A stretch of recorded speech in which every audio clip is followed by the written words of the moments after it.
Bismillahir Rahmanir Rahim. In the name of Allah, most gracious, most merciful. We are talking about the event of Ashura, and we want to examine and evaluate the causes behind that event.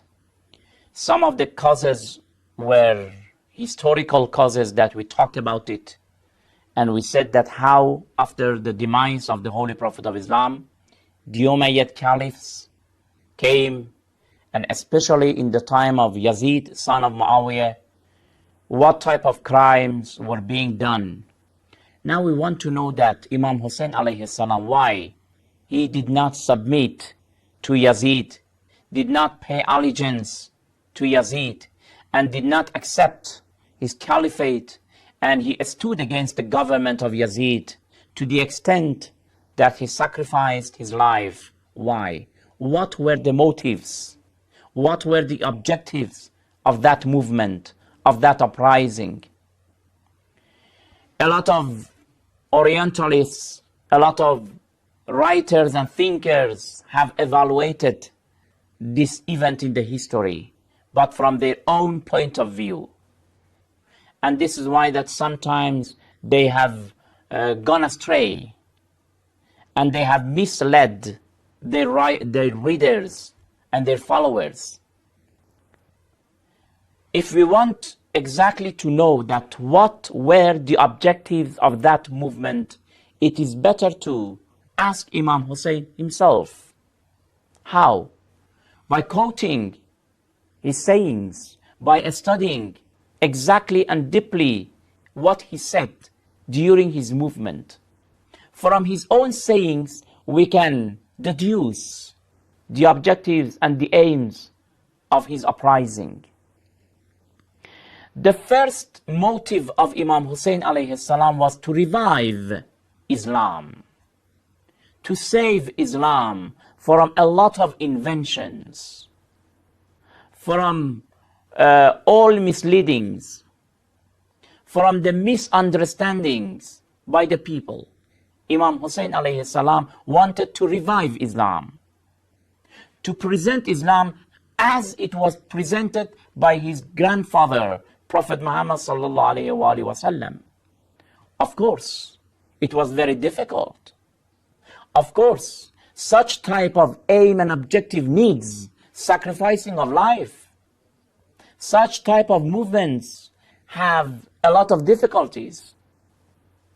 But we have a tradition from Imam Ali alayhi salatu wasalam. He says, فَإِذَا نَزَلَتْ نَازِلَةٌ فَاجْعَلُوا أَنفُسَكُمْ دُونَ دِينِكُمْ. When you are facing in your life a problem, a difficulty, from one side, either you have to suffer or you sacrifice your religion and your belief. Imam Ali alayhi salam says that in such cases, that you are losing your faith. Instead of losing your faith and your religion, lose your life. فَجْعَلُوا أَنفُسَكُمْ دُونَ دِينِكُمْ. It is better to sacrifice your life instead of sacrificing your religion. This is exactly what Imam Hussain alayhi salam did. For revival of Islam, for saving Islam, Imam Hussain alayhi salatu wasalam sacrificed his own life. We talked about what Yazid did. Yazid was a very young ruler. He was known among the people that he was not a practical believer. People were knowing him as a wrongdoer, because clearly and apparently he was committing a lot of sins and crimes. From the other side, Yazid did not have any record in Islam, because he was born many years after the demise of Prophet Muhammad sallallahu alaihi wasallam. He was not even from the companions of the Prophet Muhammad. So in such cases, Imam Hussain sees that if he keeps silent, people will continue to misunderstand the teachings of Islam. That was the time that Imam Hussain must stand. In one of his sayings, Imam Hussain alayhi salam says, وَعَلَى الْإِسْلَامِ السَّلَامِ إِذْ قَدْ بُلِيَتِ الْأُمَّةُ بِرَاعٍ مِثْلَ يَزِيدٍ.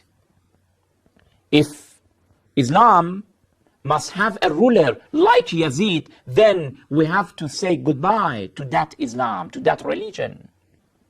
It means that as long as the rulers of Islam are like Yazid, then you will not have Islam. Islam is finished. So to revive Islam, we have to stand against such type of rulers. In another saying, Imam Hussain alayhi salam says, أَلَا تَرَوْنَ إِلَى الْحَقِّ لَا يُعْمَلُ بِهِ وَإِلَى الْبَاطِلِ لَا يُتَنَاهَى عَنْهِ لِيَرْغَبَ الْمُؤْمِنُ فِي لِقَاءِ رَبِّهِ حَقًّا حَقًّا. You people, don't you see that they are not doing according to the truth, to the teachings of Islam, according to the right path? Don't you see that the wrong actions not only are being banned and forbidden, but also are propagated? From one side, al-haq, the truth, is being humiliated. From the other side, al-batil, the untruth, the wrong, is being propagated. In such cases, do you expect from me to keep silent? To keep quiet? Don't you see a lot of inventions? Should I continue to not to talk? These things you can find in the book of Tarikh al-Tabari, volume 4, Bihar al-Anwar, volume 44, and many other references. So this is why that Imam Hussain alayhi salam stood against Yazid, and he managed. He was very successful. A man came to the son of Imam Hussain alayhi salam, Imam Zainul Abidin, and asked him that, okay, your father stood against Yazid. Who was the victorious? Who won the war? Imam alayhi salam told him that, wait until the time of prayer comes. When the time of prayer comes, then you listen what is being called from the mosque.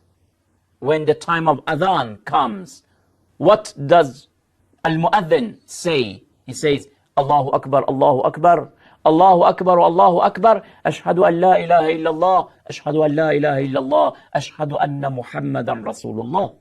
When he says that we witness that Muhammad is the messenger of God, it shows that my father won the war. Because Yazid, they wanted to perish the name of Muhammad, my grandfather. But today, his name is being shouted and called by any person who is calling for adhan, for prayer in the mosque. So, he said, إِذَا أَرَدْتَ أَن تَعْلَمَ مَنْ غَلَبْ وَدَخَلَ وَقْتُ الصَّلَاةِ فَأَذِّنْ ثُمَّ أَقِمْ. Then you will understand. Therefore, brothers and sisters, Imam Hussain alayhi salam's objective was revival of Islam, and he was very successful. We will continue to talk more about his objectives and motives of his movement. Until then, thank you very much. Wassalamu alaikum wa rahmatullahi wa barakatuh.